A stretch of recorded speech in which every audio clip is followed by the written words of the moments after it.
Hello दोस्तों, यदि आप क्लास 10th में हो तो इस वीडियो को शुरू से लेकर के अंत तक जरूर देखना, क्योंकि इस वीडियो में मैं आपको बताऊंगा संयोजन अभिक्रिया।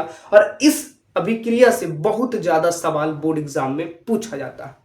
ठीक है, इससे ऑब्जेक्टिव भी आता है और सब्जेक्टिव भी आता है, तो इसको मिस मत करिए। इस वीडियो को शुरू से लेकर के अंत तक जरूर देख लीजिए।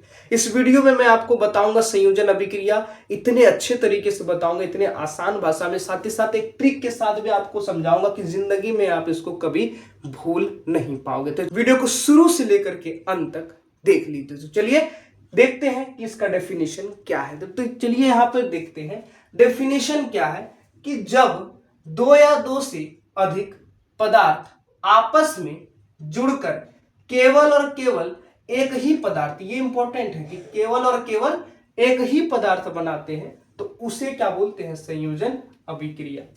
उसको क्या बोलते हैं? संयोजन अभिक्रिया। यहां से क्लियर हो गया कि जब दो या दो से ज्यादा पदार्थ हो, वो दोनों या वो सारा दो हो तो दोनों, या दो से ज्यादा भी हो, यहां लिखा हुआ है ना कि जब दो या दो से अधिक पदार्थ आपस में जुड़ करके अकेला एक, केवल और केवल एक ही पदार्थ बनाता है, तो उस अभिक्रिया को बोलते हैं संयोजन अभिक्रिया। अब इसको याद कैसे रखें? ट्रिक। तो चलिए यहाँ पे ट्रिक देख लेते हैं। ट्रिक है कि जब हम सब मिलकर एक हो जाते तब हम भी संयोजन अभिक्रिया कहलाते।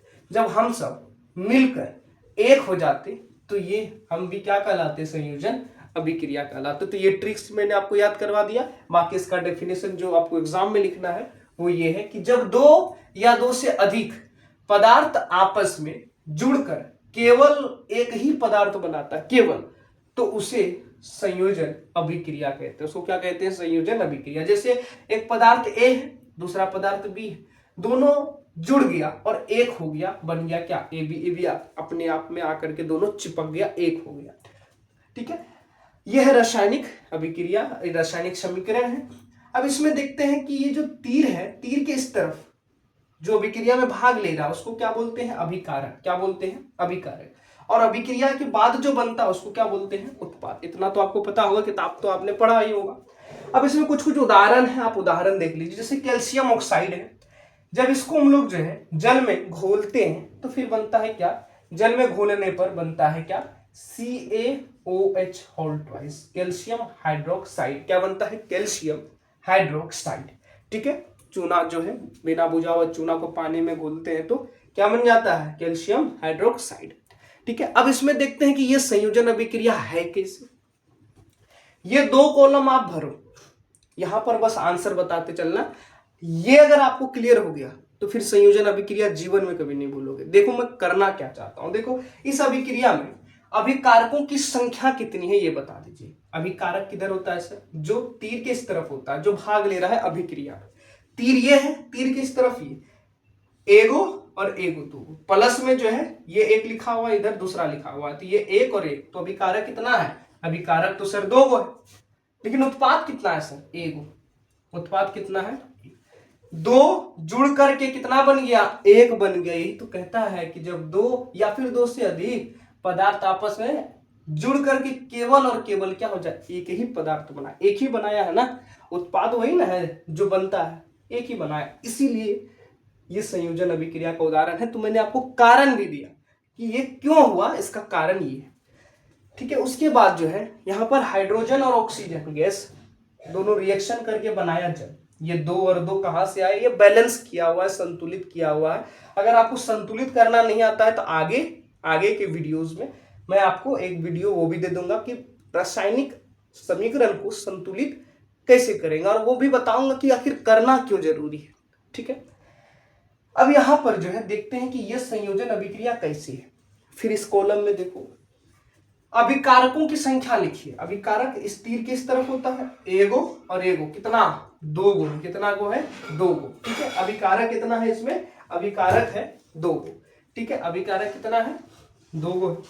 उत्पाद कितना है? उत्पाद एगो है। इसीलिए सर, क्योंकि उत्पाद एगो है ना, दो से दोनों जुड़ करके क्या बना? एक उत्पाद बनाया, इसीलिए क्या है? संयोजन अभिक्रिया। इसमें देखिए मैग्नीशियम, मैग्नीशियम ऑक्सीजन से रिएक्शन करके बनाया मैग्नीशियम ऑक्साइड। ये वाला तो आपका किताब में है। मैग्नीशियम रिबन को जब हम लोग जलाते हैं वायु में तो ऑक्सीजन की उपस्थिति में जब ये जलता है तो बहुत ही जो है चमकीला सा श्वेत प्रकाश के रूप में ये जलता है, ठीक है। और उसका जो है जलने के बाद सफेद सफेद पाउडर बनता है जिसको मैग्नीशियम ऑक्साइड कहते हैं। ये आपको जो है ना आपका किताब में दिया हुआ है एक्सपेरिमेंट में कि मैग्नीशियम रिबन को जलाते टाइम जो है जलाने से पहले उसको साफ क्यों करते हैं वो वगैरह वहां पर आप देख लीजिएगा उसको, ठीक है। तो मैग्नीशियम को ऑक्सीजन के साथ जब रिएक्शन कराएंगे तो बनेगा मैग्नीशियम ऑक्साइड। तो यहाँ पर अभिकारक एगो और एगो दोगो, उत्पाद कितना हो एगो, उत्पाद एक तो बना इसीलिए संयोजन अभिक्रिया हुआ, ठीक है। जैसे कार्बन और ऑक्सीजन ये भी आपका है रिएक्शन, ठीक है। ये भी कोयला को जब जलाते हैं तो कार्बन और ऑक्सीजन जब दोनों रिएक्शन किया तो बना कार्बन डाइऑक्साइड, ठीक है। यहाँ पे अभिकारक 2 है और उत्पाद 1 है। अभिकारक कितना है 2 है, ठीक है। अभिकारक 2 है और उत्पाद कितना है तो उत्पाद हमारा 1 है, ठीक है। तो इसीलिए उत्पाद 1 बन रहा है 2 से या 2 से अधिक भी हो सकता है, 2 या 2 से अधिक पदार्थ यानी अभिकारक मिल करके एक उत्पाद बनाते हैं, एक जो है हमारा रिजल्ट आता है एक ठो, तो हम लोग कहेंगे कि वो जो है अभिक्रिया संयोजन अभिक्रिया कहलाती है, ठीक है। तो ऐसे ही क्लास 10 के साइंस और मैथ के सवाल जो इंपॉर्टेंट सवाल है उसका वीडियो मैं यहाँ पे डालते रहता हूँ। तो उन सारे इंपॉर्टेंट सवाल को जानने के लिए, उसको सीखने के लिए, आसान एक्सप्लेनेशन को जानने के लिए आप लक्ष्य एकेडमी यूट्यूब चैनल को सब्सक्राइब करें। तो पढ़ाई जबरदस्त तरीके से करते रहे। All the very best.